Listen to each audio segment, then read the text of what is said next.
Welcome everybody to the Legend of T.E.D. Today we are going to be talking about our top 5 3D Zelda games. There are only 5, so I guess we're just ranking them. Yep, we're going to start from our least favorite to our most favorite. Now, these are just our opinions. This is not completely factual or anything. So, please get mad in the comment section. Yeah, the more hate you can spread in the comment section, the better. And share it with your friends after you Exactly. hate on us. So, okay. Number 5. Number 5 is Skyward Sword. Skyward Sword. Mm-hmm. Yep. Skyward Sword really was kind of a safe move for Nintendo. They didn't really do much. I always think that Nintendo kind of banks in on their gimmicks, and so they wanted to use the Wii Motion Plus. Yeah. For me, I had a love-hate relationship with the Motion Plus controls. At first, I hated it, and then I kind of got used to it, and then once I played Demise at the end, that boss battle was actually one of my favorite boss battles in all Zelda history. It looked fantastic, and the controls brought like a new layer into how challenging it was, so it wasn't just like an easy breeze like the 10th time you've beaten Ganondorf on Ocarina of Time. So that's something I really liked about it. I like the artistic style of it. It was kind of a hybrid between Twilight Princess and Wind Waker. Mm-hmm. You get the cartoony style, but still a touch of realism in it every now and again. The thing that kind of I liked the most was the story. I mean, they went into the origins of these characters, and I mean, we know this is the first Link, and this is the prophecy, and this is what happens, and it kind of made sense. It made sense of a lot of other stuff. The story was good for me. The only thing was there was not enough exploration. You were no exploration. You kind of had little zones that you could be in. So it definitely does have its positives. I did like the story, but it was way too linear, no exploration. One more thing that I liked about it was I liked the music. It was great. It was a traditional Zelda game. I mean, I think the Ballad of the Goddess is probably one of my favorite Zelda songs. Again, these are all favorites. It's just some are most favorite. Most favorite. We're going to move on to number 4. And Trev, I'm going to let you do... We have different number 4. Number 4, because mine's a little controversial. It is very much so. My number 4 is Twilight Princess. It's a fantastic game. I'm basing this off of the HD version, which I've played most recently. They did attempt sort of an open world feel where it was still a lot of closed worlds connected to each other with sort of a big overworld, but that overworld wasn't filled very much, so that's kind of why it's down at 4, because it has that, and it has other elements that were kind of just repeats from Ocarina of Time. But it is a really fun game and had new elements. The horseback riding, you could shoot, not only just shoot a bow like you could in Ocarina of Time, but you could sword fight, and there were big battles in that open field based around that. So I feel like in certain ways they did utilize the big open areas well, but just not enough to where it could be bumped up to 2 or 3. So again, it's number 4. I love the game, but it's number 4. My number 4 is... Wait for it. Ocarina of Time. What? I know.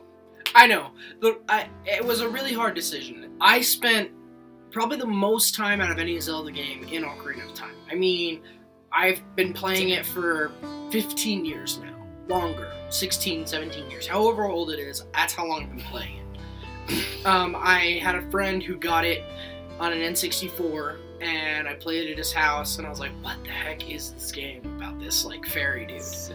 I told my mom, I was like, hey, I need a Nintendo 64. And this is back in the day when, parents didn't have a lot of money, in the early 90s. All parents. All of them. Yep. And so, they got me it for Christmas, but they didn't get me Ocarina of Time. They forgot. Why did you even have it? Exactly. So, I ended up getting Ocarina of Time a year later. Yeah, Ocarina of Time has a lot of awesome moments. It's still open world feel. There are some loading screens and stuff, so that's why I think Twilight Princess beats it for me. Twilight Princess is really kind of seamless. Ocarina of Time, was the first 3D Zelda game. It was the first thing, but because of that, there was a lot of mistakes. It really did have some great moments, and especially that boss fight with Ganondorf at the end and Ganon. There were just so much stuff that was so good in it, but Water Temple and Lord Jabu Jabu. Dude, I like Jabu Jabu. No, I hated Jabu Jabu. I hated the wavy tongue things. You were inside a whale. Yeah, I didn't care. It's like, so was Pinocchio. So Ocarina of Time actually came in third for me because, come on, it paved the way for so many incredible 3D games. It has so many elements that to this day are just like some of the best game elements that you can think of. Items like the hook shot and the boomerang and everything, like, they weren't necessarily new, but creating those items and how they can work in puzzles and in different dungeons and areas throughout the game in a 3D space was just like unheard of. So just doing all of that just made me use very advantageously all of my childhood playing that when I could. And a lot of my adulthood now that, I've played it on the 3DS. So it's a great game. I love it. It's number 3 because, like you said, it's not perfect. It was the beginning of a genre that we know and love today. My number 3 is Twilight Princess. I thought what Twilight Princess had more to offer was a little bit more in-depth story. The story was a little bit more intriguing than Ocarina of Time as well. Don't get me wrong, I mean, I clearly felt a sense of urgency with Ocarina of Time in doing everything, but with Twilight Princess it was such a real threat because what they were able to do with cutscenes and story, introducing more story, really made you feel like, okay, like you were really the hero. And also, I mean, to start the game with like your best friend getting taken and nearly dying, and you nearly dying as well, and then all this just terrible things happen to you, and terrible things happen to the characters around you. I love the double claw shot. Like, I thought that was revolutionary. It was so cool, because I was like, especially that boss battle with the dragon, like that fight where you're just like gliding between the pillars and stuff, and it's so fast paced. It really made me like remember the game. One thing I have to mention about Twilight Princess that nearly bumped it ahead of Ocarina of Time for me is Goron sumo wrestling. And goat herding. Goat herding was what pushed it back to 4th. Anyway, never before have we wrestled a Goron. Number 2 for me and for you was Wind Waker. That was better. Exactly. So why Wind Waker, you ask? Oh my gosh, what can't be said about Wind Waker? I mean, Wind Waker had this huge map for you to discover, and it was a game, it was all about discovery. Like, that's what was so great about it, was because it's like, hey, you're this kid who's on this tiny island who knows nothing of the outside world, yet you're forced into this, and then from there it's like you have an ocean to span. And honestly, like, that really changed, it changed the dynamic of the game, because never before was your main method of travel a boat. Yeah. Especially a talking boat.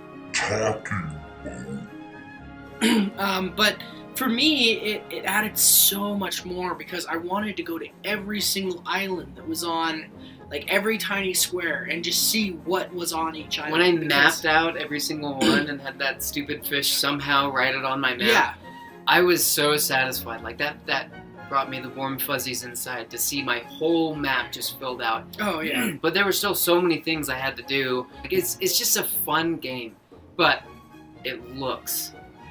Yeah, I honestly think when I saw what it looked like, I was like, you know what? Like, it looks like a cartoon. I don't know if I really like it.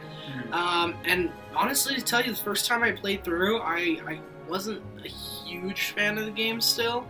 But as I've played through it now that I'm older, like, it's amazing. I mean, there's so much intrinsic, like, details in the game where you could totally see where the inspiration came from. And it came from real artists, and it came from drawing, and it came from, like, deep Asian culture of how, they drew things and the way things looked in their own culture. And it still lives up to today. Like, it doesn't matter that it was made, in 2004 or something? Like, yeah. Forever ago, like 12 years ago. And even the HD version doesn't look like drastically better, because it was already just artistically really well done. Yeah. So it looks great. Some of my favorite bosses And not only were the boss battles fun and like made you have to think about how to defeat it, like a lot of the other bosses, but it was colorful and fun and they it were just huge too. Yeah, they were ginormous. I mean, they were even the first boss. Battles. Yeah, it's a fun game, but was not complete without the Swift Sail. I wanted to like see like what things I could do with that. You know, what places I could explore where I wouldn't be able to explore before. The thing that I really, really, really appreciated about Wind Waker was the story. It delved really deep into Hyrule and what it was before, and like the King of Red Lions and Zelda and the King and everything. It really, really got into the lore. There's a really good story that they told. Because how do you follow up Ocarina of Time in that story? And it's with a really intriguing plot twist. Like, I didn't know what to think when I started playing it. I was like, why is everything covered in ocean? Is this really a Zelda game? I don't get it. But once you get down to Hyrule Castle beneath the sea, you find out all this stuff happened. Mm-hmm. And then you find out that this pirate named Tetra is actually, Zelda. And like it was just a fun story that unfolded before you, and by the end of it, you were like, yeah, that's a Zelda game. That's where it's really at, and kind of set the expectations pretty high for me. Exactly. But finally, number one Zelda game is, as you can guess, Majora's Mask. Yeah. I can't rave enough about Majora's Mask. I loved it from the moment that I turned it on, from the moment that 3 days expired when I didn't know what the hell I was doing. And the moon blows everything up. This counter goes down and it's like 5 minutes, and I'm like, 5 minutes to what? What do I have to do? Because I had no clue. I was running around, and then all of a sudden the moon falls, and I'm like, oh my gosh, they just destroyed the world. But then it's like, oh, start over. And I started from the exact moment where it was at the very beginning. I was just like, okay, this is the repeating cycle. Different. Yeah, the repeating cycle was something so new. It looks like Ocarina of Time. It feels like Ocarina of Time, and then you play it, and you're like, hey, this ain't no Ocarina of Time. It's not. Okay, so the moment that you went, okay, this is an awesome experience, and kind of got way into it, was when you restarted.